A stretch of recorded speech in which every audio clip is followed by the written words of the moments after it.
for the sake of the listener at home, at the time of going to press, within a couple of hours, I'm going to be live on national radio doing my rock show, and I am. It seems likely now going to be insensibly pissed. So.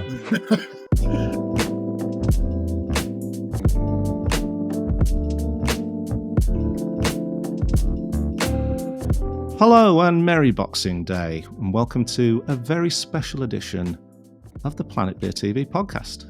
I'm Chris. I'm Paul. I'm excited. I am as well. What have we got lined up tonight, Paul? We're doing something a bit weird. We never interview people. Well, we certainly never interview people virtually. No, we usually insist on doing this strictly in person. Straight in their mushes, in their tap room so we can get free beer. But we've got a bit of an opportunity tonight to do something a little bit cool, a bit special. And we've got two special guests. Really special guests, actually. And it's really exciting. And our first guest, which we'll bring on in just a minute, is someone who is probably quite familiar to viewers of the channel. Before you do this, actually, I think we should just highlight for people that are listening that this isn't going to be a Marathon Brew spring stream. We're actually on a bit of a time. We've got time limits because we've got a professional. We've got a professional. We've got a professional on who's got stuff to do. Yeah, he's got stuff to do. So we're going to keep this. We're going to keep this sandbox. And actually, our first guest has got form for making things drag on way too long, let's be honest, with all his stories. He does. Our last live stream with him featured went on for 4 hours. Yeah, well, let's not give too many clues away because I'm about to drop some massive hints to who's joining us any second now. I'll go on then. So our first guest is, as I said, someone who you'll probably know and love on this channel. He's been on a few times. We did a 50-minute longer than that, actually. It was about 25 minutes speed dating session at Rivington Farm Trip with him. Mm-hmm. He's a massive geek. He is. He's a bit of a nerd. Absolute nerd. King of the barrel aging. A taste for the darker side of the galaxy. I was going to say life, but the galaxy? I think you pretty much gave the game away there. But our first guest is Mr. Damian Doherty of Emperor's Brewing. Let's bring him in. Hello. Hello, Damian. Hey guys, how we doing? All good, all good. Did you like that intro? I do. I'm not sure I was to blame for the 4-hour podcast though. I mean, I don't have much of a memory of it because I think we had about 9 beers by the time. I don't think you were to blame entirely, but you were definitely a overriding factor. What was fantastic was even if you were to blame, it was the fact that you also had somewhere to be the next day. You were up at 5 a.m. or something. I didn't have a lot of sleep that night. And, Absolute legend. Yeah, it was pretty rough. Cool. So we obviously teased this. Well, we didn't tease this at all, really. What we did was we had our little interview with you at Farm Trip, which was awesome. And I think it was the Lee connection. You just mentioned that you were from Lee, and then Paul picked up that there is a certain DJ that both of us have listened to for some time, who's also from Lee, and you were like, "Oh yeah, him? I know him. I'm like his best mate. He went out with my sister." Oh, fuck off! Come on, don't give us that nonsense. And you're like, "Oh, if you'd have given me more notice, we could have got him on a call." And so we thought, well, we can't let that go. No. Absolutely not. We absolutely can't let that go because we got quite excited. We're fans of the so for a mentioned DJ. You've worked your magic, pulled your connections, and not. I think, let's be honest, you've harassed him to get him on. Well, absolutely. Yeah. And he's here tonight. Should we bring him in? Do we bring him in at this point? Let's bring him in. It's Mr. Hang on, we've got to tee him up a little bit. Oh, I was just going to bring him and let him do his own intro because he's a comedian, a bit, yeah, a raconteur, yeah, a businessman, a podcaster. He's from London now, a broadcasting legend, yeah, and now he's on one of the biggest radio stations in the country. Yeah, presenting one of the coolest shows. Coolest shows indeed. So shall we bring him in as a bit of an homage? I've even brought in a little sound effect for this. So, ladies and gentlemen, please welcome Mr. Shaun Keaveny. Hello, Shaun. Well, what a build-up. I mean, it's impossible to to follow that, really, guys. Thank you. It's an honour to be here on this screen, on this tiny little matchbox screen that I'm on. If it's like COVID all over again, this I kind of like it. That's kind of the vibe we're going for. Yeah. Well, that was the thing with why we always insist on doing things in person, because I think we were just kind of just scarred by COVID. Just the whole thing. Yeah. Everything's turned into Zoom calls and team meetings now. Yeah. I kind of like it. I think it's just the lazy arse in me, really. Usually we have to get a load of kit in the car. Trotting down to some tap room in the middle of an industrial estate in the arse end of nowhere, and set all up, and it's exhausting, isn't it? But this is great. We get to sit in my kitchen and drink beer. So it's like the lockdown lock-in, they could have called it, couldn't they? Oh, nice. I'm sure someone must have done that. Somebody's probably done it. Everybody's done summer. Somebody's done it. No original ideas anymore. Honestly, yes.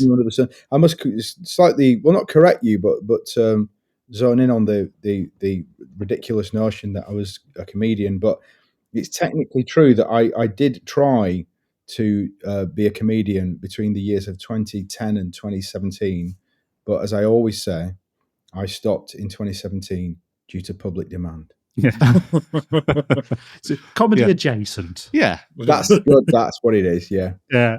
And I just want to say also at the start that I've been with Damian, and he's not a fantasist. We are virtually brothers, really, more or less, from another mother.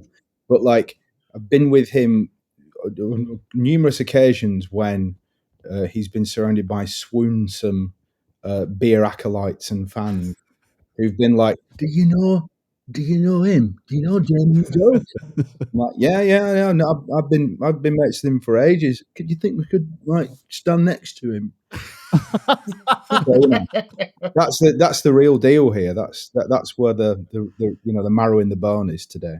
Absolutely. I mean, look, we'll get into how you guys met and what brings you here today. But first, we've got a couple of big bad boy Emperor beers right here. You say a couple. We're going to be drinking 3. We've got a couple each. Yeah.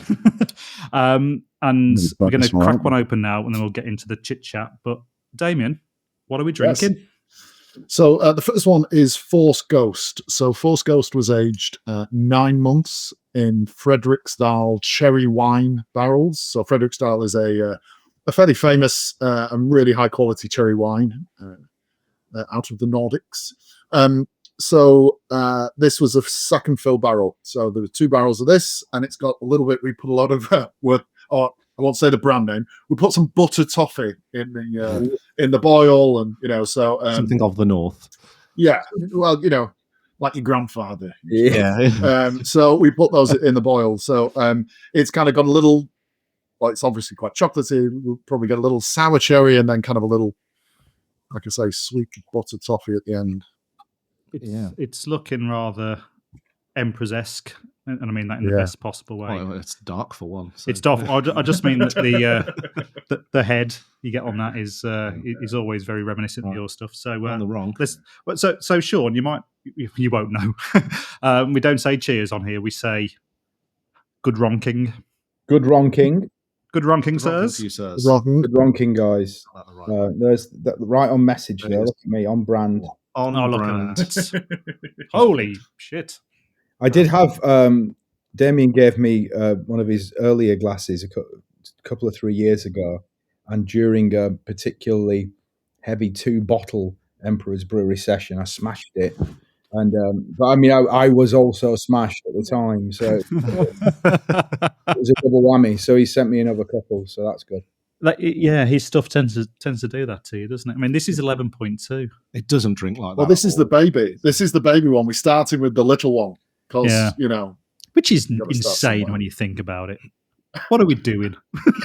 You build up to this over the course of these sessions, but no, straight in with this. But yeah, thanks, man. Thanks for sending these over. So before we, I suppose we should at some point circle around to kind of, I suppose, a bit of Shaun's background, but we're going to talk a bit more about that in a bit because I've got a few questions to ask him. But let's talk first about the Damian-Shaun connection then, and how it all began in Lee. Gordon Bennett.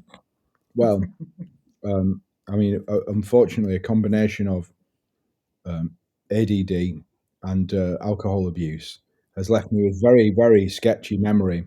Unlike Damian, I think he's got a virtual photographic memory. But my recollection of it really is that, it was a bunch of us really who sort of gravitated towards each other around the age of, I guess it must have been like 14 or 15, really. Which is mad now, like my older boys are like 16 and 14. It's like, Christ, I was younger than you when we all first met, and we're all still a bunch, and we very quickly we all started congregating after a while, either in the pub or sometimes at my mum and dad's house, and we'd enjoy a variety of local ales. And just sort of desperately try to be more adult than we actually were. I was in a bad band.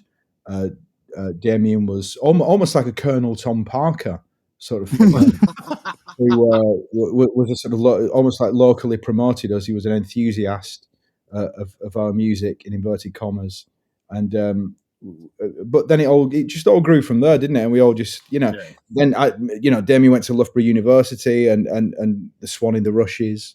We drank many times there, but then this kind of it moved very slowly from being a sort of pastime to an obsession for Damian, to him being a sort of, I don't know, almost like a sort of quasi legendary figure in the dark brew industry, which he now is. Yeah. Did you ever try his homebrew when he started getting into that? I don't know whether I don't remember really. You had a few balls. Yeah, I think did, you had a few balls sent down. Yeah. That's probably why you can't remember now. Killing the brain cells. The moonshine. Oh God, yeah. I've got to say, we were a bit like that. We've not known each other for very long at all. Not like you guys in the grand scheme of things, but you can remember everything. Like everything really well. Yeah. I can remember nothing. I can't remember what we did last weekend. It's ridiculous. That's good to hear. Yeah. It is. I guess I don't know how usual it is, actually, because Shaun's just saying, there's a big group of us. We've been friends all our life. I said to Helen, my wife, the other day, I said, I've never done a school reunion. She said, why would you need a school reunion? You see them all the time. And it's kind of true. Next weekend I'm down in Cardiff seeing another couple of mates that we all went to school with, that Shaun was in bands with and things. So yeah, it's a weird thing, I think, these days. But yeah, we bonded over our love of Boddington's Best Bitter. Oh man, that's how we started. Well, I think we've got a theme to this. And obviously we're a beer channel, so we kind of have to divert a few questions that way. Although I'd love to get more into the non-beer related stuff, to be honest. But there's time. Oh yeah. So how did this? You just mentioned Boddington. So was that the love affair for you in particular, Damian? And Shaun, are you big into the beer scene, or are you just a happy passenger? I mean, Damian would tell you this before I did, but I'm a generalist. He's an obsessive. Stop me if I'm being unfair or unkind or getting it wrong, but I think you said it before. A nerd, Damian is a person who is a details person, and I am the least detail orientated person you'll ever meet. I'm unbelievably general, and I just sort of, the only thing I'm obsessed with guitars. I'm quite obsessed with music. With beer, I think that Damian and some of our other friends who are purists, the Leons, the Dominics, you don't know them yet, guys, but you will eventually have heard. Yeah, you'll meet them. You will. There's no two ways. They're purists when it comes to the whiskies. They're purists when it comes to the beers. Whereas I'm a bit of a swill merchant, to be honest. I've had COVID twice, so I'm not exactly a sommelier. Let's just put it that way. However, there are things that we did start to pass the difference quite early on between a decent proper pint and a well-kept pint. These phrases started coming in. We got to the Lake District a lot, and we would drink, there's Hartley's XB. Oh, yeah. Hartley's XB. Oh, that's nice. Whatever it was, a Theakston's XB. That's better than the Boddingtons that we have in Lee or whatever, And you do, even somebody like me, you do start to notice that there's a hierarchy here, Yeah. I mean, I suppose I'm sure Boddington's probably has a fan club in the same way that Guinness does, where you get people that literally traverse the country looking for the best kept Guinness with the widget. Yeah. The widget, I do remember that when the widgets came out in the early 90s, and how, I mean, that we thought that was revolutionary, you know. And we moved on from like tins of warm McEwen's Export to tins with widgets in them. Basically, Skynet. Yeah, it's here. But yeah, quick, get Jack D in quick. This is big. We need Jack D to promote the hell out of this. Yeah.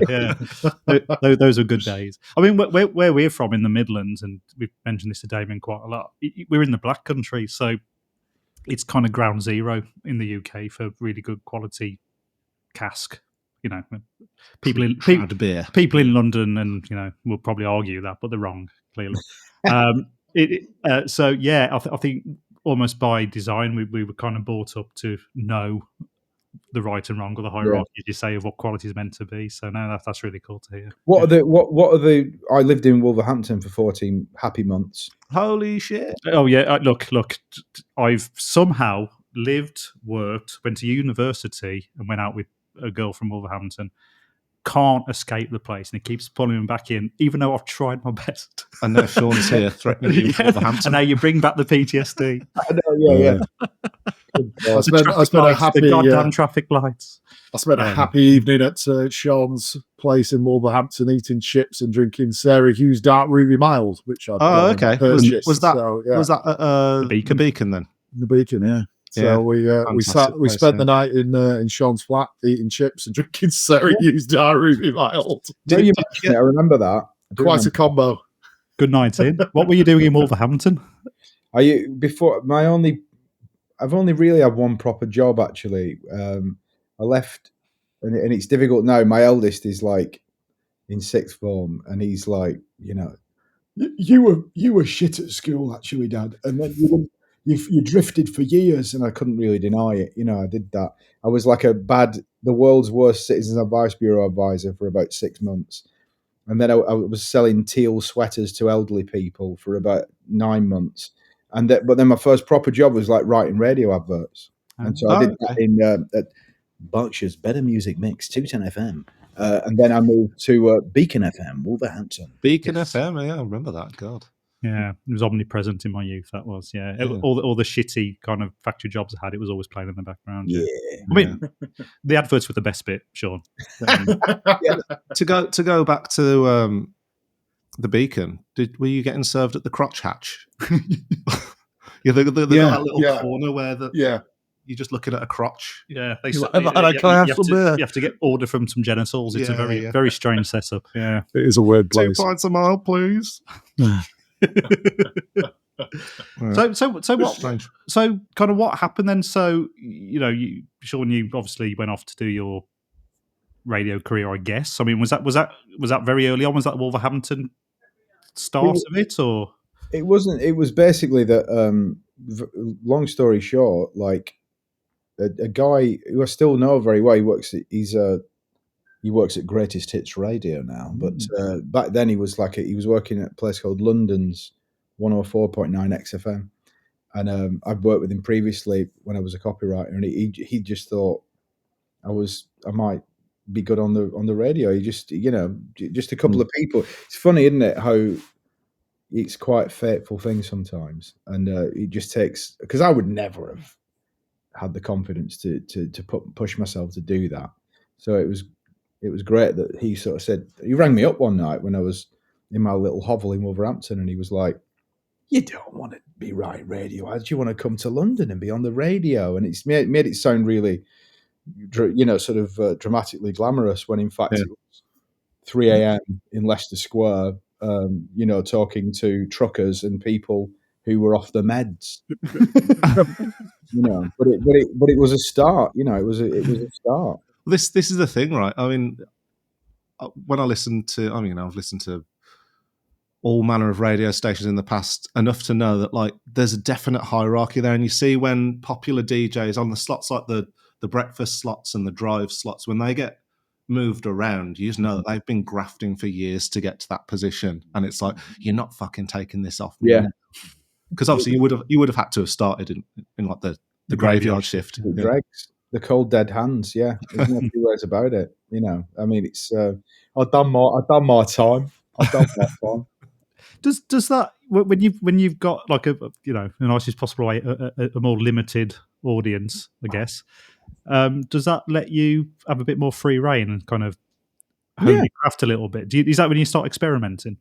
Yeah, you do. It's a fair point. You wouldn't get to do features like "Have I Got Poos for You" on Radio 2 Breakfast. Where I do an impression of a famous person curling one out.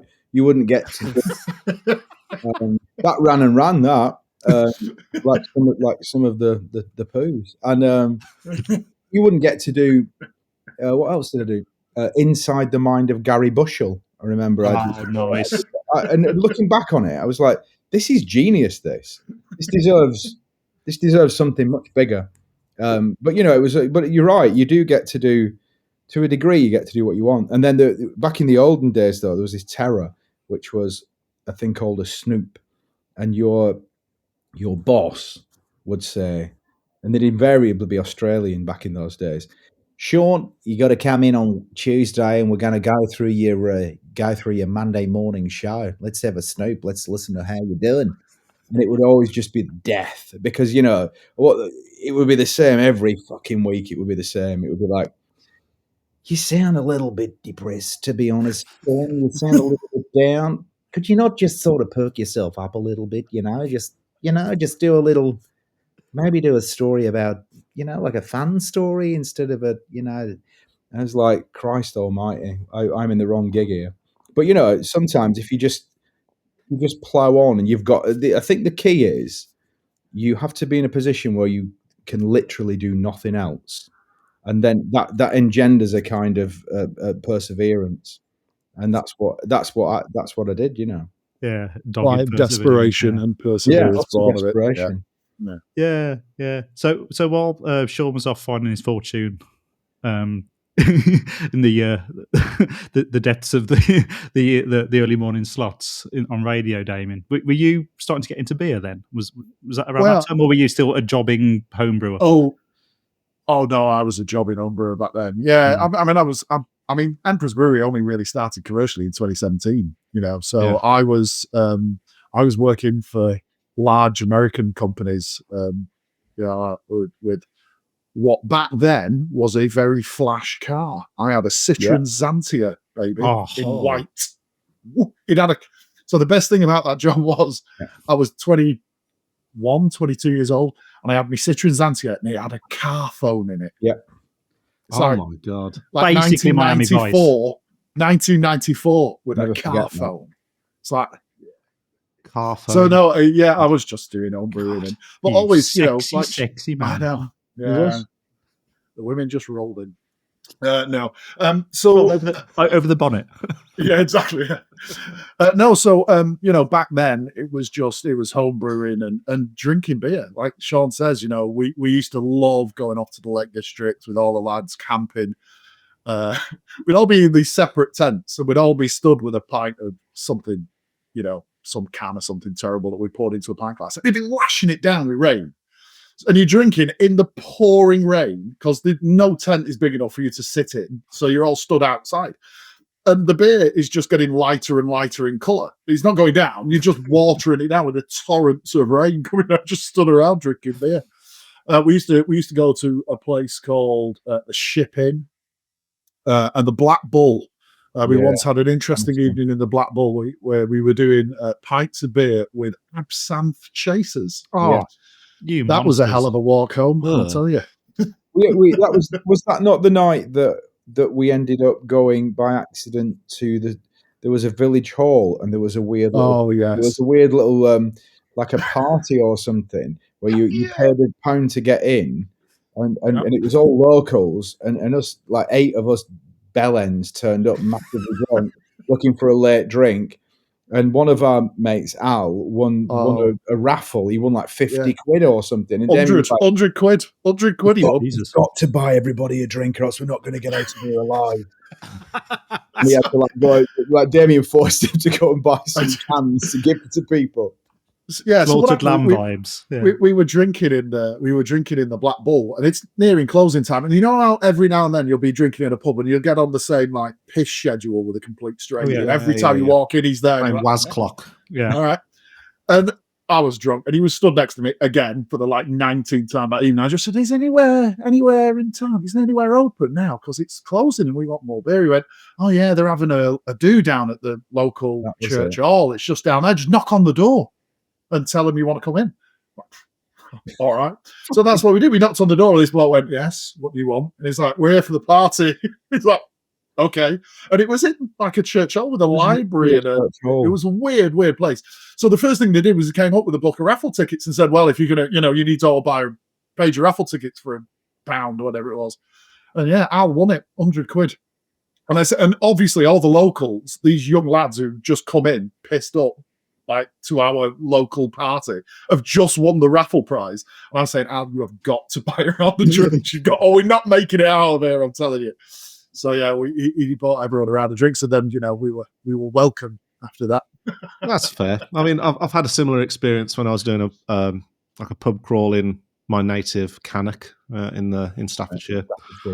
And yeah, we were intentionally making sure we're going to every single pub or every single drinking hole, and one of those was the Legion. So we're like, well, we can go here, right? I mean, I don't know, we're not in the forces or anything, but we just gave him a knock because we figured there's no harm in trying. Went in. The guy asked us several times while we were there. Then he went off to confer with someone. Then he came back, asked again while we were there, and then suddenly let us in. But then told us that we'd need someone to sign us in, but he wasn't going to do it because he didn't know us. So we kind of went over to the bar. A guy was serving us, but then we just had like multiple locals just walking over to us asking who we were and if we'd been signed in. And we're like, "Oh no, not yet. We're just trying to find someone." They're like, "Well, you better find someone to do it because I'm not going to do it." I'm like, "What is this? What's going on?" And then you won the meat raffle. Yeah, exactly. Actually not. And it all kicked off. Yeah. But yeah, no, it's strange. It was the quickest pint we've ever had. Yeah. We're definitely not welcome here. We'll take your money, but we don't fucking like you. Just make that known. Yeah. Brilliant. You mentioned, Shaun, that you're a bit of a guitar nerd, which I kind of knew anyway. Listening to your stuff over the few years. So am I. Yeah. So, that was sort of the thing with us originally, wasn't it? Like we both. He opened up a beer shop, which I then started drinking in. But then also we realised that we'd worked at the same place before. Yeah, which is weird. Yeah. We were doing different roles in different departments, but like I just kept seeing you around town and whatnot. But then before the YouTube channel had started, we realised we were both into guitar, and we're like, "Oh, same taste in music. Let's do some jam sessions and that." But then the YouTube channel did actually start to be a thing, and we started doing some filming. And then we're like, "Well, I can't jam with you, can't be in a band with you as well as doing a YouTube channel. That's just too much." That just means we're married. Yeah, exactly. So like, okay, it's certain requirements now. Yeah, sorry, Paul. Carry on. No, I was just going to say it was. I went a bit mental for a bit, buying stuff until my wife just said, "Just no." Money, space. It becomes ruin your fun, these wives. I don't know. It becomes a big issue, doesn't it? Eventually, I imagine it's probably the same with Damian and his kit, isn't it? Well, I'm surprised you found a wall in your house without a guitar on it, Shaun. Yeah, you're right. Actually, this is the only room that's not got a guitar in it. Funnily enough, but at one point I'd added something like 5 guitar pedals to my pedal board, and I hadn't even plugged it in for about 6 months. Do you know what I mean? It was just like, what am I doing? Was this COVID? Because I found that my peak guitar period was COVID. Yeah, I bought 2. Have you both been in bands and stuff then? Obviously, Shaun, I have supported Supergrass. Fucking hell. And TerraVision. Tequila. And Ash, actually, but I forgot about that because everyone was so pissed that Charlotte Hatherley from Ash threw up over my mate's shoes. That's awesome. That's love. And that was in the little Civic in Wolverhampton. That's amazing. So you've ridden the highs and the lows. I've done my dues, Shaun. Yeah. Time to enjoy your retirement on a YouTube channel. Yeah, I mean, we probably made about 350 quid over the course of 8 years between 5 of us, but we tried. It was good. But anyway, yeah. How we doing for beer? I think we should hurtle on to the second beer. Yeah. That's extremely delicious, obviously. Yeah. But I was just gonna say that I usually get a bit nervous about fruit-based beers in general, but always for some reason I find these very, very palatable indeed. The Damian ones. Is that dark beers or just I'm particularly modern fruity numbers as well? Yeah, I'm particularly terrified of you. Sometimes you're at a beer festival and it's like, like a sort of sour beer that's raspberry flavored or something. It's like, Yes, sour beers and almost aren't beer. Yeah. We talk about that a lot. We like. I'm kind of like you to a degree where I'm not too snobby. I'll drink most things, to be honest with you. I'll drink a pint of Stella in the pub if I have to. It doesn't bother me that much. But when it comes to things like sour beers, or especially like this thick, smoothie sour beers, I just can't do them anymore. I've done the sink. Too much diabetes now. Can't do a Stella. Well, just as a quick aside on Stella, I always thought it was so funny how it was marketed as being this kind of very, very high class, high end. It's almost like you've gone to the Ritz. If you look at the TV ads from the sort of 90s and the early 90s, oh my God, they sort of shot so beautifully in Belgian countryside and sort of a bit philosophical. And then they started calling the glasses chalices. Yeah. And I thought that was fucking hilarious. The idea that somebody's going to get smashed in the face by a violent drunk by a chalice of Stella. He got chaliced on Saturday. No, he got glassed. Chaliced. Just ridiculous. Reassuringly expensive. That was there. Yeah, exactly. That was it. Funnily enough, though, we're actually interviewing. It's not in the calendar yet, but we're interviewing the guy who made that slogan up. Oh, really? It's Pete Brown. I don't know if you know him. Damian. I do. Yeah, Pete He's Brown, the beer writer and author. He was a marketer for years, and he came up with that. Yeah, I didn't know that. Yeah, and he was also the guy who he made Carlsberg get rid of their probably the best lager in the world slogan, saying it's run its course, and people are sick of it. And within I think it was about 2 weeks of them dropping it, their sales declined by about 8,000% or something. Oh wow! So that's his other claim to fame. But I mean, on the whole, I suppose if you then start embracing the craft beer community, that's not a bad thing. What you just did there. Yeah, exactly. Maybe in you deep down, that's a industrial sabotage, because we don't like the corporates in this industry clearly. So, Damo, Yes. what are we drinking now? And is it 14.6%? This one is 14.6%. Yeah, it's a bit crazy. This one. So this one is. So we brewed this beer and we put it into Penderyn Madeira single malt whiskey barrels. So we went into the Penderyn single malt whiskey barrels with nothing, no additions, no coffee, no nothing. We just went straight in the barrels, and we took it out and we put it in the conditioning tank. And I turned around to my mate Shippo up Bang the Elephant, and I said, "Right, what are we going to put in this? We're going to put cacao, we're going to put coffee." And we tasted it and went, "Bloody hell, that's lovely. We're not going to put anything in it at all." So this is a straight up imperial stout. There is no post-firm additions to this at all. And I think it's lovely. It spent 10 months in first fill Penderyn Madeira whiskey barrels.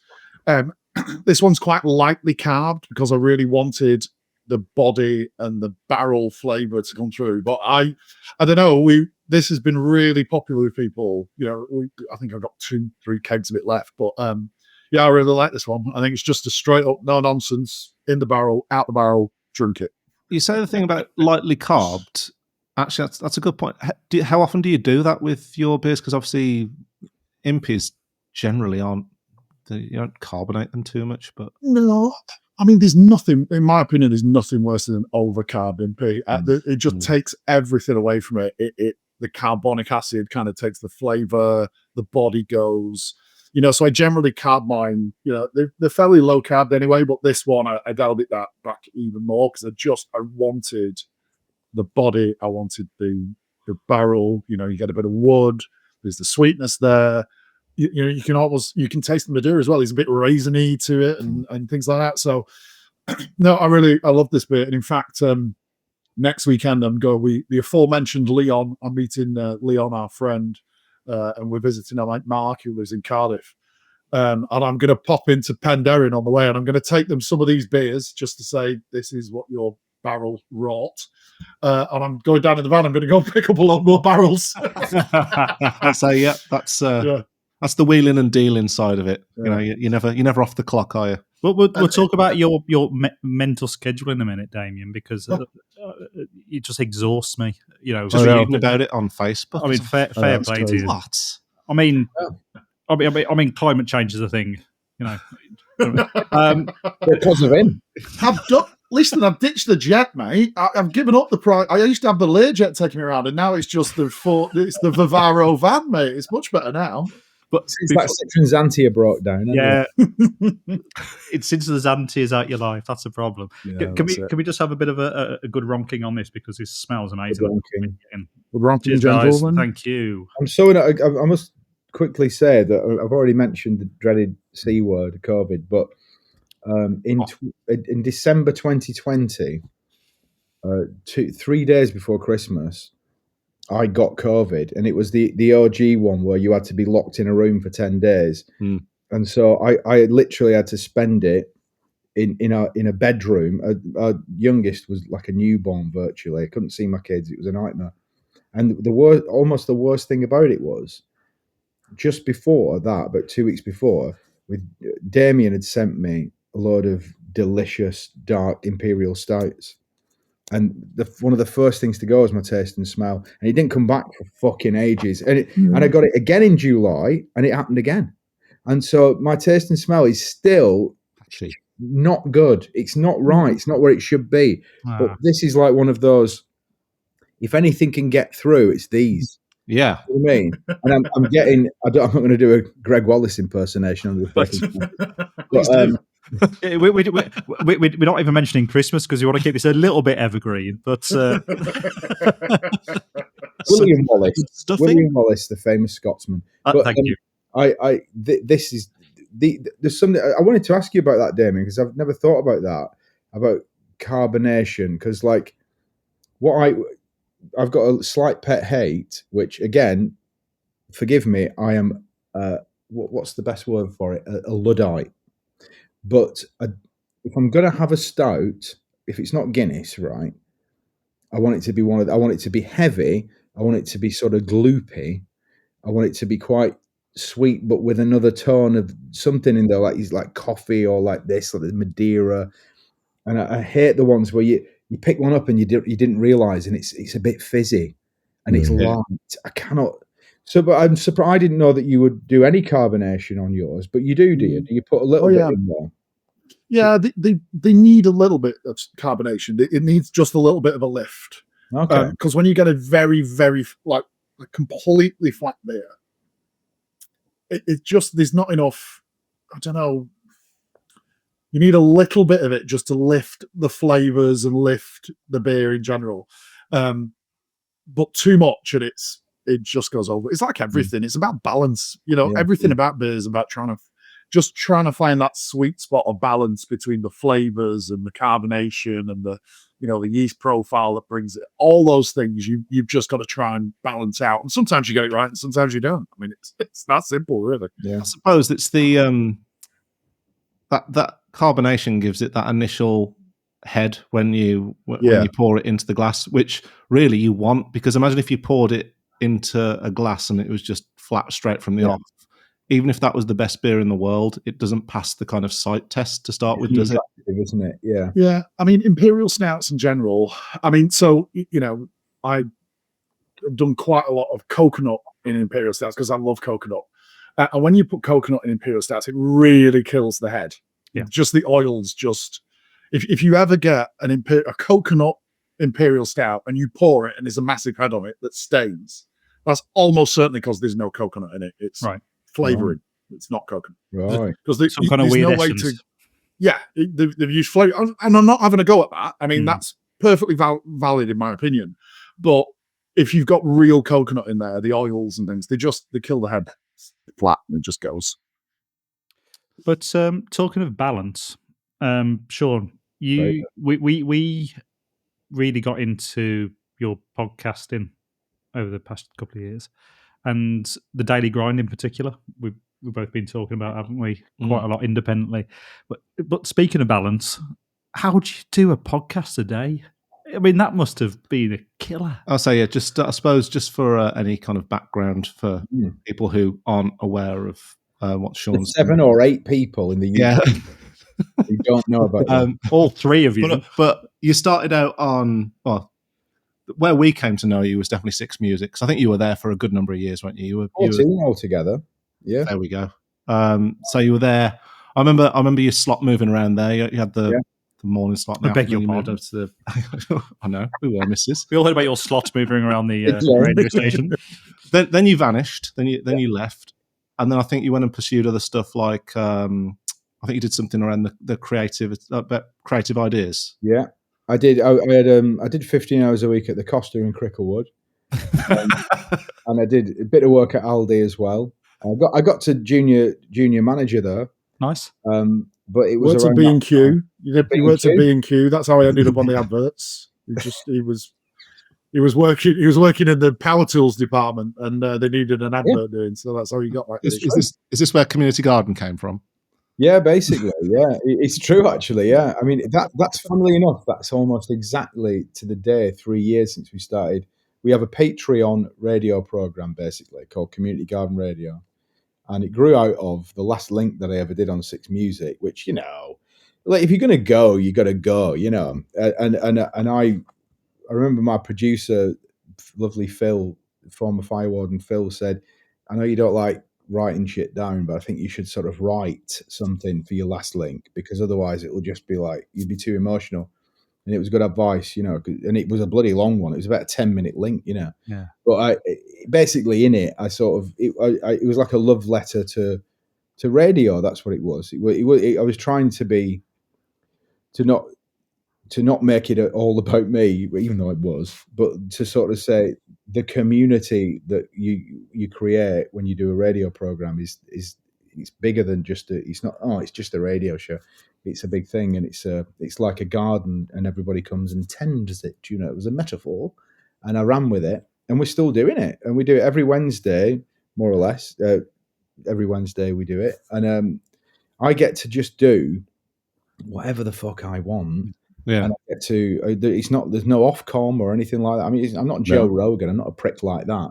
But I get to, do what be, say whatever I want, play whatever I want, and it's an amazing thing, But the daily grind was we got approached by a big shadowy media organisation to do it, because I think that, and it was all in good faith. The guy who asked us to do it was a big fan, and I think his idea was, we thought it would work.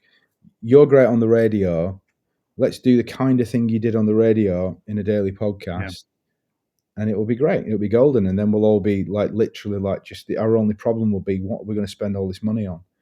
And it was shock and confound you to hear that that's not the way it panned out. And in fact, what happened was from October 23 to October 24, I did a 330 shows, right? So that's including, because I ended up, because when you're self-employed, you have to take everything on, right? So I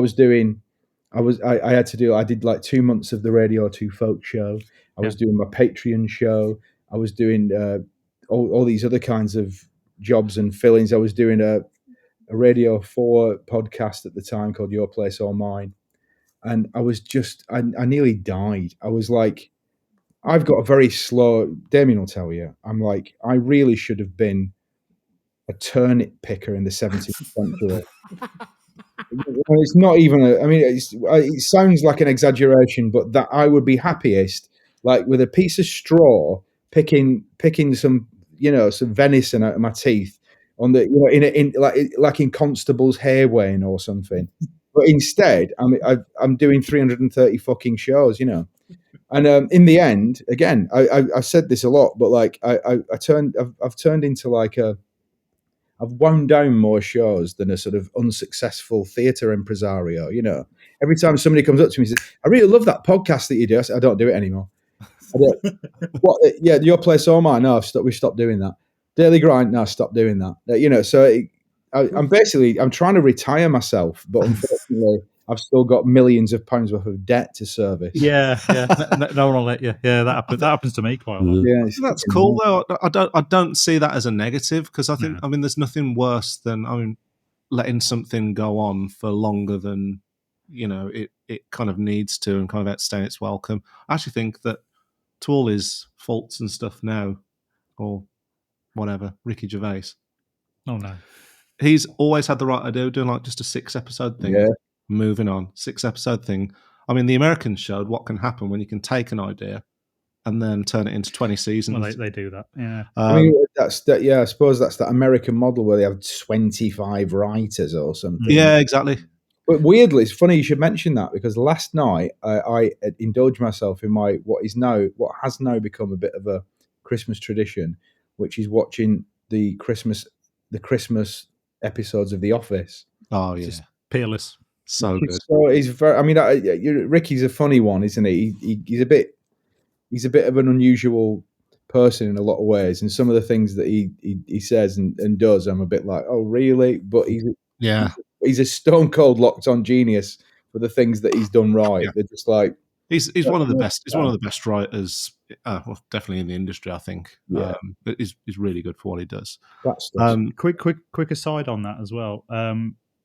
About 10, 12 years ago, maybe, we got a little backstreet boozer over there, which is literally in the middle of a street, a residential street. So Banks's pub.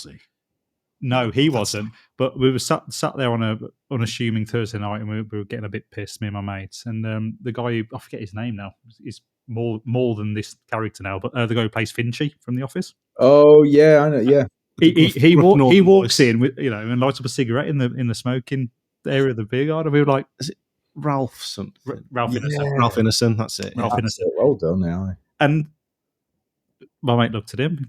A few pints down, he went, "That's Finchy." Is it? Yeah, it's Finchy. And that sort of rippling around the smoking area. Finchy, it's Finchy. And everyone comes over to him, Finchy. And I'm going, I hate when people approach famous people. That just makes me cringe to my very soul. But I just watched it all happen. Finchy. And he was like, the person, and he went, tried to sell him a Dacia Sandero. I've done other things as well, No, you haven't. Finchy. I'm brilliant around famous people. Sean likes to bring me around famous people because I've got no idea. You don't know who anyone is. Like no one. I've got absolutely no clue. You're right. So there was Sean did a 10-year anniversary show when he was doing the breakfast show at Maida Vale Studios, and it was at 7:00. I was working in London, and I'm in a bloody suit, and I'm at the show. There's a big audience, and I'm stood looking over the railings. And I went for a piss, and I came back, and I'm stood on the stairs next to this little bald guy with glasses, and he's holding this cake, tub. And I said to him, "Oh, you made Sean a cake?" He's like, "Yeah. And did you make it or did you buy it?" He's like, "No, I made this." I'm like, "Oh, that's brilliant. Oh, well done, mate." Anyway, I wander off and get a coffee or whatever the hell it was. And about 2 minutes later, Sean's interviewing him, on the floor of Maida Vale, and he's blah, blah, blah. And we went for breakfast afterwards, Sean and, Burnett and his crew. And Sean says, "You don't know you no idea who you were talking to, do you?" I'm like, "What, that little bald fella with the cake?" He's like, "Yeah." He's like, "I've no idea who it was." He went, "It's Brian Eno." And I'm like, "Oh, I've heard of him. What's he do then?" You go, "What does Brian Eno do?" And they're all falling about laughing at me. I have no idea who anyone is. So, you you probably know, wouldn't I treat recognise all them anyway. celebrities the same because I've never met them. No idea who you are. I mean, he's just ambience, isn't he? You know, so you could have. No one would have known he was there. Unless you're the guy from Omnipolo, Damian's not interested. Well, exactly. Yeah. I mean, you know, You're right. unless That you're was Haddock, quite and funny. then I'm all over it. I'm just really conscious of Sean's time, and we could happily talk for ages. We're all right. We've got a bit of time for the last one, haven't we? Yeah, I mean, absolutely. obviously, I'll be absolutely. I mean, for the sake of the listener at home or viewer, at the time of going to press, within a couple of hours, I'm going to be live on national radio doing my rock show, and I am. It seems likely now going to be insensibly pissed.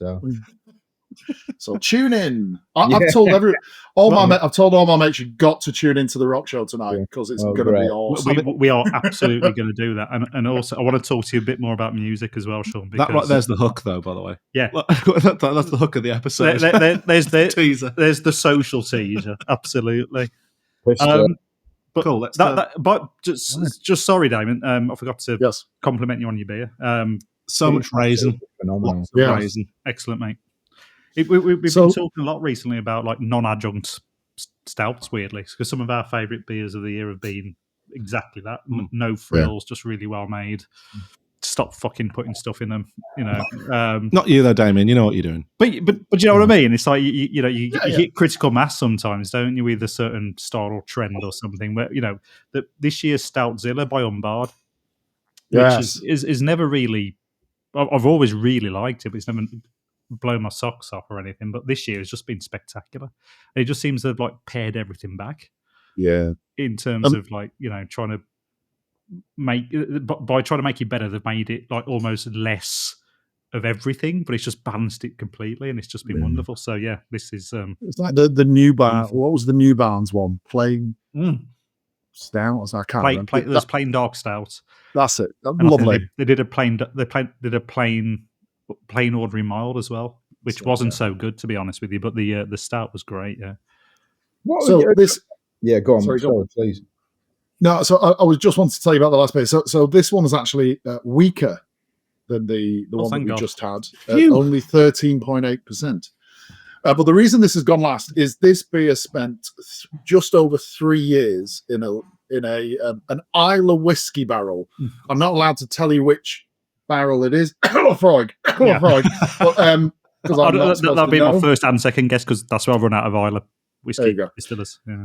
So it's an Isla whiskey barrel. I love this beer, but it is not for everyone. If you don't like that peaty, phenolic-y kind of, beer, you're not going to enjoy this beer. And whenever I take it to beer festivals and people ask for it, I say, do you like Isla whiskey? And if they go, no, or what's Isla whiskey? I'm like, well, just don't waste your money on it. Just buy something else because you're not going to enjoy this beer. But I love it because I absolutely adore Isla whiskey. So you'll get it's sweet, but you'll get smoke, you'll get phenols, you'll get chocolate and coffee and all those things.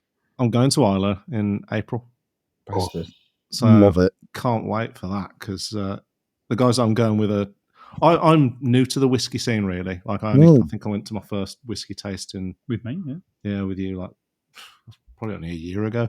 But I've really got into the peated stuff, and I really like that. And then some of the guys from the local bottle shop where they do the whiskey tastings, they're going over to Isla, and they're pretty serious about it. They want to make sure they get. I think there's apparently 9 or 10 distilleries there, and they want to do them all. Oh, absolutely. Which is fine, I suppose. It appeals to my complete finisher nature, which I'm not. I'm notoriously flaky, and I stop things halfway through, but I won't stop something like that. Yeah, I will carry that on. I will carry on until I'm dead. Me and my missus Helen went to Isla for a long weekend 10 years ago now, and we stayed at the Port Charlotte Hotel, which is gorgeous, which is just down the road from my favourite distillery, Bruichladdich, because the Bruichladdich stuff I just adore. The Port Charlotte, they do a Port Charlotte heavily peated, they do the Octomore series, they do one called that I had a wee drow of it in the hotel called Black Art. So it was Black Art 3.1 or 2.1. I can't remember. Just mind-blowingly good. It's a very expensive whiskey, but it's really good. We need to get you down to do like a Meet the Brewers at the Hop Vault in Stourbridge, because they've got, this is where they do all the whiskey tastings. But Mark, the owner there, is so into whiskey, got all the Octomore stuff on. He's got so much like great Scotch on. And I mean, I go to the whiskey show. So another name that we mentioned earlier, my mate Dom, our mate Dom, who's now living over, he's in the RAF and he's now over in the US for a 3-year stint. But every year, Dom and I used to go to the whiskey show in London at Billingsgate. I think this year it's about 125 quid a ticket, so it's not cheap, but it's 7 hours of free whiskey. And there's like over 1,000 whiskies in the room, and it's just the most incredible experience. No, that is. So you're not going to finish that one. Should we have a quick ronking? Yeah. Cheers, guys. Good ronking. Thank you, Ronking, guys. Good ronking, gentle folks. For that 125 quid as well, you get free kidney dialysis. I was going to say, bloody hell. Not in America, you don't. No. So Shaun, we at sort of different times we listened to your final podcast with Mr. Neil Finn, which I was incredibly. That was so. How did that happen? And two, you must not get starstruck too much. You know what? I'm glad you mentioned that for the simple reason that for the non-completist Keaveny aficionados out there, you know, we'd done 250 episodes of this bloody daily podcast, and then we ran out of steam in October, and we were like, we've got to stop it. And me and my producer Ben we were almost deliriously tired, right? And so neither of us, it's not like we're both quite, you wouldn't believe it, but quite professional when it comes to our jobs. But we kind of both taken our eye off the ball at this point. We were like, we just got to fucking finish it. We're going to die. And we sort of had the half-baked idea that we'd do our final show live from the Dublin Castle in Camden, a great pub, which is obviously where lots of great bands have played. And it's sort of a running joke for me. Yeah. Actually, I didn't realise until recently that I'd accidentally, by osmosis, nicked it from the Fast Show, because John Thompson's jazz club character used to say it. Did you really? Because I saw an Dublin Castle is definitely you through and through. That's right, but I thought it was me. But no, I've nicked it because I watched an episode from 1994, and he definitely says on one of them, "Yes, whatever it was, like chocolate ring piece playing live at the Dublin Castle." And I was like, "Fuck, I've nicked it." I thought it was all mine, you know. But anyway, you've merged into Steve Lamack as well at the same time, right? So it's like, yes, who I'm on Steve Lamack show on Monday, but by the time you watch this, it will be in the past. Yes, but anyway, what a great episode it was. It was great. I loved it. Best ever. Actually. It was the best ever episode that I ever did in the future. But so we booked the back room of the Dublin Castle where the bands are. And then we didn't think about it again. And I think we both had this sort of half-baked idea that it was either going to be, that was it, our sort of funny little idea before it became real was we'll sit in the Dublin Castle and we'll do the podcast live with whichever pissheads are in there. If there's some Irish guy in the corner, I'll be sitting there with the newspapers trying to do funny jokes and we'll get him involved. But then we didn't actually develop that idea.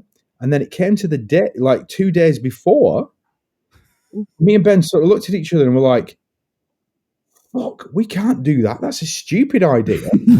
Also, we're recording in 2 days and we haven't got time to get a crowd. So then we started texting like our mates going, are you doing anything on Wednesday? And like most of them obviously were. And in the midst of all this, we got offered Neil Finn of Crowded House to be on the show because obviously I'm a fucking legend, you know. He wants to be on the show. But obviously in his mind, he's thinking, well, this is going to be like, I don't know, like Graham Norton or something, you know. He come, but what I don't know for the actually because this is a beer channel, I would maybe a higher percentage of you than usual of people might have been in the Dublin Castle, but it is an old Irish boozer in Camden, Brilliant. right? It's wonderful. And it's fucking great. And we really, and Henry, the guy who runs it, is wonderful. But it was like midday. It was a Friday actually, not a Wednesday. Midday, and it was that point in the day in a boozer where it basically smells of bleach. Yeah. Because they've been cleaning up from the day before. Yeah. And everything smells of bleach, and the light is too bright, and it's a bit of a rough. It's a fantastic place. It's a bit rough, and me and Ben were like, don't even know what we're fucking doing. This is our last show. We've not thought about anything. It's an absolute nightmare. And then I get a tap on the shoulder. Neil's here, and there's a corridor behind the bar, and he's just fucking standing there with this PR lady. And I was like, I'm just really sorry, but there's like 9 people in there. And it was the most, it was a surreal, it was like one of those, I'm doing my GCSEs in my underpants dreams, but it was real. And he was so wonderful, and he was so warm, and he was so, if you don't know anything about him, or if you've never seen him interviewed, he's one of the funniest, most lovely people that you'll ever meet. We had a lovely chat. And I was playing I played my country song about subscribe if you like and leave a review. So my guitar was there, and at the end of the chat, there's a massive round of applause from the 9 people, and I just would chance my arm, I said, I mean, there's a guitar behind you, would you? It was brilliant. Would you play? And he was like, 4 seasons in a day, wasn't it? Yeah, sure, yeah, 4 seasons in one day, knocked it out, and it was just like. And it just sounds really stupid because it's Neil Finn playing the guitar, but it sounded like Neil Finn playing a guitar. do you know what I mean? And the sound was great, and I don't know how good quality your guitar was, but it was just like, that man's so good at what he does, right? Yeah. It's like Beatles tier in my eyes as a songwriter, Without question. And actually, I'm glad you've talked about it, because I've now perhaps got enough distance and courage, especially Dutch, because I've been drinking Damian's beers. I might even listen to that episode now. But yeah, it was great. It was a nice way to strike a nail in a coffin. Maybe what I'll do is I'll send you a recording of Shaun's old band Mosque from the Sixth Form days, and you can play it over the credits at the end or something. That would be great, actually. I'll send you Lost Things. Is it Mosque as in the spelling of Mosque, or is it like some kind of MOSK or something? Yeah. Well, it actually is the temple of worship, and there's no point even trying to talk about it, because it was 1987. The actual story is Martin Ormrod, my uncle, was in the band. MOSK, we were playing darts. But now obviously it's just bafflingly weird, isn't it? I'll send you the recording of Shaun singing "Suspicious Minds" in the Matt Monroe style, which is nice. Come on, yes, from St. Joseph's Hall in 1990. Which we used to connect up with the Stone Roses. Do you not remember? We used to do a Stone Roses intro and outro to it. Yeah, that blew again. I am not massively into music. If it happened past about 1968, I don't really know it. But so Mosque used to sing "Suspicious Minds" over Waterfall by the Stone Roses. Yeah. Now, I didn't know Waterfall by the Stone Roses, and I'm sat in a pub in Loughborough with my mate Al in like 1990, and Waterfall by the Stone Roses comes on, and I'd never heard it. All I'd heard is Mosque played, and I went, "Have they got Mosque? Is Mosque just come on the jukebox?" And my mate Al went, the fuck are you talking? It's Waterfall by the Stone Roses, you knob. I'm like, oh. I had no idea. I literally had no idea. So I'll send you, because I am the official keeper of all things Mosque. The record keeper. I'll send you Suspicious Minds over Waterfall. It's amazing. Oh my god, that would be incredible. just obviously you can't see it, but just over there's a big picture of the Stone Roses with John Squire doing his thing with his hair down over there. So yeah, Amateurs. it's that show as well. It's literally just before The Late Show. Yeah, love that. Yeah, before they got very snotty. Yeah. It's great. Did you go watch them ever? No, I was a bit. I'm 47, so I kind of missed the initial hump of it, really. But by the time the Second Coming came out, they covered for Pulp. Yeah. Glastonbury. No, sorry, other way around. Sorry, Pulp covered for them, and I had tickets to go and see. To that festival, but obviously they didn't show up, so I never got to see them. And all my friends went to see them when they reformed about 5 years ago. Yeah. But I'd heard the songs at that point and said they sound fucking shite. I wouldn't even. I just don't tarnish it, man. Just don't do it. I'm not going. And they went to Spike Island and did all that stuff, but it just looked a bit embarrassing. Or my mate had just regressed by about 25 years. Yeah, I was one of those people. It's fine. I'm just too lazy to go. What I've got to do now is make sure that I clasp up these beers, and put them in the fridge and finish them when I've finished my rock show. Absolutely. Can we ask you one question before you disappear, then, Shaun? Absolutely. So it's probably a big question, and if you can't answer it, don't worry. But you're going on a big session with Damian. It's Damian's beers. You've got a curated playlist, but you can only choose 5 artists who you're putting on. Oh God! Right. So to be clear, then, do you mean like do they have to be sort of in some way? You're around your flat in Wolverhampton. God, this is the year 2000, right? But you've got the gift of foresight and time machine. You realise that you've done the best show that Steve Lamac's ever done in the future from the past. Yeah, and somehow your phone is with you, so you've got access to all modern music. But you're in your flat in Wolverhampton. Yeah. And you're drinking eating chips, drinking massive stouts. What are you listening to? Well, I mean, the serious answer to that would be, I mean, we actually used to do this all the time, and it would be back in the old days. It would be all the things you would expect, all the classic things. What we used to actually have, if you're interested, quite a strict routine. We'd go around the pubs of Lee, go back to my mum and dad's. We'd put the brews on, maybe some oven chips, and then we'd watch the Best of Blondie on VHS. Yeah. We'd watch Led Zeppelin 1969 in Copenhagen, and then we'd watch like a weird like VHS that we recorded of loads of old clips of The Word. Yes, I had that. My dad played over the fucking rugby. Yeah. Fuck you.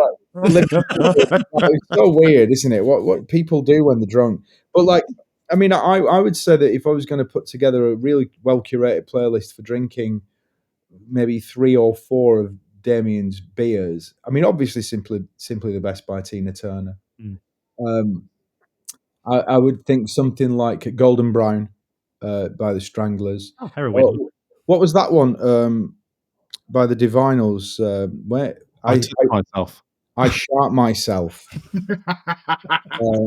That would have to be on there somewhere, because I think usually that's what ends up happening. After a few drinks. Let's be honest. I think you've got to throw in the Cantina Band as well. Of the Cantina Band, just for the that'd be good. That's the song you play when you're trying to negotiate the wax seals. On and I would insist that we put Frank Sinatra Live at the Sands on, much to everyone's. Well, apart from my mate Dom, who loves it, I'll be putting Frank Sinatra Lives at the Sands on because it's awesome. I mean, actually, I'm glad you mentioned that, because I can still bring it back round to me, which is I think we'll all agree is the important thing here. Yeah. That last ever episode of Shaun Keaveny's Daily Grind at the Dublin Castle, where there were 9 people and Neil Finn. Another thing that I did was, as well as my Subscribe If You Like country song. Incidentally, I've just finished a country song. I don't know why I'm in the country vibe. I've just finished a country song which is called I Don't Want to Die on the Kilburn High Road, which will be coming out after Christmas. But I started to do this thing which was called Jean-Paul Sinatra. Oh, mate. You heard it? Yeah, oh yeah. We were talking about it. Yeah. We thought it was genius. Oh, thank you for listening. Because I think it's great. You know, it's basically like That's Life by Frank Sinatra, but I've retooled the lyrics, so it's all about the existentialists. It was genius. I was actually cleaning windows for some reason. And I was listening to that. I was going, weirdly, those two things go together quite well. Yeah, they do. In the new year, maybe an album's coming. Yeah. The album that nobody wants. Yeah. Nobody asked for, but hey, we'll get it anyway. Scott Walker does Nietzsche. We'd love to hear that, wouldn't we? Right. Yeah, that's fantastic. Sean, you've got to go, mate. Really, really, really appreciate the time. We're massive fans. What's next before you disappear? That's it. It's the country album. Ringo Starr's done one. And he can't hold a tune in a fucking bucket, let's be honest. So, it's true. God love him. I'm a massive fan of Ringo's. But I honestly, though, in all, as serious as I can ever be, I just want to spend a bit more time getting pissed with people like Damian and all our mates. But I definitely am going to put some music together and force people to listen to it like U2 did that time. Remember? And they made an album and they put it in everybody's iTunes and everybody was like, shit, yeah. Oh, fuck you, you're listening. God, I hated that so much. How annoyed we all were about that. Yeah. Not even good U2. It's like it's everything about worst U2. It's everything like, you know, when your privacy has been infringed. Yeah. It literally highlighted that for me as a major pressing issue. Exactly. Just sneak into my iTunes overnight and drop an album in. Fuck off. So I'm going to do that next year, basically. Yeah. I mean, this is the reason I'm like we were saying. I'm going to regress from society. I'm going to learn to whittle. I'm going to watch my VHS compilation tapes of Top of the Pops, The Word, and The White Room with Mark Radcliffe, and your dad's rugby. Oh, yeah. And my dad rugby in the middle of it, and some weird porn that popped up in the middle. And then I'm going to listen to all my music on tapes. Oh. My wife actually got me a whittling course once. And, so we are brothers from another mother again. What level did you reach? Unfortunately, because I'm a prick, I actually never went on it. So still an amateur whittler. An amateur. Listen, I'll leave you with this last thing. If you're not already into it, get YouTube Premium. Because then you can watch things like this without any advert pop-ups, of course. But I spend a lot of my quiet time, watching old Jack Hargreaves television programs. Yeah. If you don't know who it is, just put Jack Hargreaves into YouTube, and then you're welcome. Okay, I don't know who that is. I don't. Yeah. It's an elderly man. It's an elderly man who had a television show in the 70s and 80s talking about the old ways. And so there'd be a whole 30-minute program about, beating, like sort of putting up a fence. Absolutely remarkable. There used to be a couple of T-shirts around in the 90s with Jack Hargreaves on it as well. Yeah. So like a 70s version of the Pathé films that used to be going around. Like that. Like really slow, very, very slow. A little time capsule. That's it. Sure. Before you drop off, mate, in fact, if you need to leave, can you just give us a little impression? You can say goodbye in whatever voice you want to, really. Paul McCartney, preferably. Yeah, well, obviously, it's the only one I can't do. Or any Beatle. Well, like, it's the bloody Beatles' White Album, shut up. But, that's the thing about beer, I just always was like, me and John were like, he was always like, oh, I like Imperial Stout. And I was more like a sort of sours guy, great. And we just sit and have a drink. And then he died, So it's like that. Yeah. Oh, my God. That's I mean the idea that John was more of a sours guy doesn't surprise me in the slightest. No, it suits his personality, doesn't it? Of course he was. Yeah, just to spite everyone. Yeah. Right. Thank you, Sean. You've been a gentleman. I really appreciate it. Cheers, man. Thanks so much. Thank you. It's lovely. I just really did it so I could spend an hour with my old mate Damian. I No, know. fair It's play, been fair play. ages. It's been. Hopefully that wasn't too long. onerous for you. It was really lovely. And let's do something else in the new year. I'm forcing myself into your calendar. Sounds good, man. All right, we've got some ideas. If you've got ideas, also bring them. Yep. Well, we'll get Shaun to the Fat July Free House. He's not been yet, so we'll get him down in my basement. There we go. And We've got to record do together. something from there. It'd be amazing. I love that. I would love it. All right, guys. Well, lots of love and Merry Christmas. Feliz Merry Navidad. Christmas. See you later, dude. Pleasure. Thanks, We'll be Shaun. listening at 11. I'll be drunk. Shaun, what a bloody lovely bloke. I love Shaun Keaveny. Yeah, I mean, you were lucky growing up with him, Damian. We've still got you here. Bloody hell! Well, not well, maybe. No, he's just the thing about Shaun is, you know, and I've said this before. He's what you see is what you get with Shaun. There's no airs and graces. You know, what you hear on the radio is exactly what he's like. You know, he doesn't put on a personality and take it off again. He's just a genuinely lovely bloke, and I've known him a very, very long time, and I'm very lucky to know him.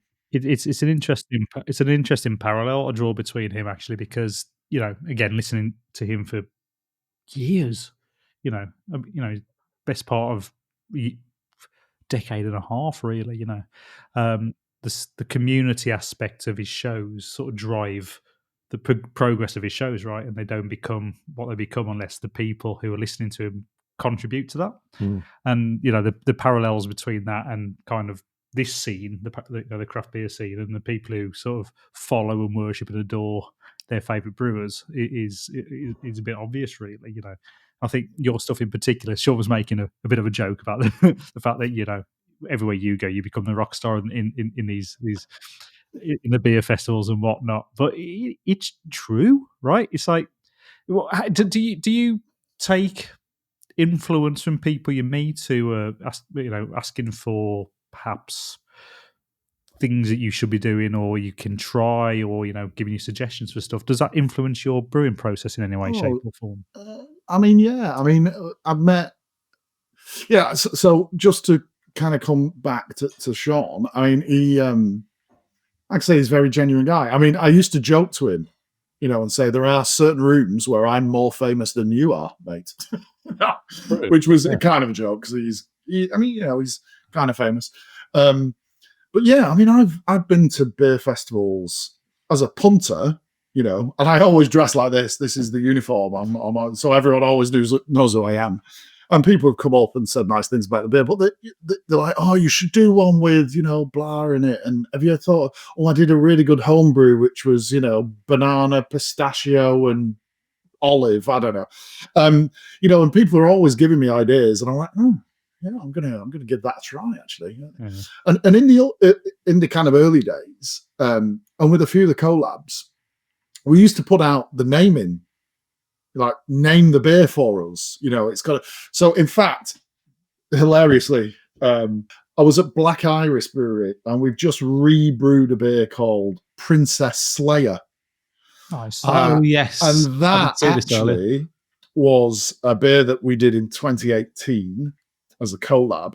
And that was one of the beers that we put out onto the UK Craft Beer Forum and said, right, we need you to name a beer for us, okay? It's got to be Star Wars, because I'm Star Wars, and it's got to be metal bands, because that's the whole Black Iris thing. Yep. And we put it out, and like the name that won it, and you got like a free case of beer or whatever, was Princess Slayer, which I think is a genius name. It's so simple as well. That actually brings together as well the whole theme of the podcast episode, which obviously having yourself and Shaun on, you being beer, him being music, and there you go. It's kind of brought everything back, everything round. You got Star Wars and beer, you've got metal / music. That's it. That's what it's all about. I think this is what we do, though. We just keep talking until we find a point to end it. Yeah. So I think all conversations end up circular in the end. Do you know what I mean? It all comes back around. It's like the snake eating its tail. Absolutely. So I suppose on that note, we will bring this episode, which has been absolutely lovely. I've so enjoyed this. Well, hang around for a bit, and we'll have a little post-recording drinky poos, if that's okay, Damian. But for the purpose of this, thank you very much for listening to this one, guys. We hope you enjoyed it. Have a great new year, and see you next one. Bye-bye.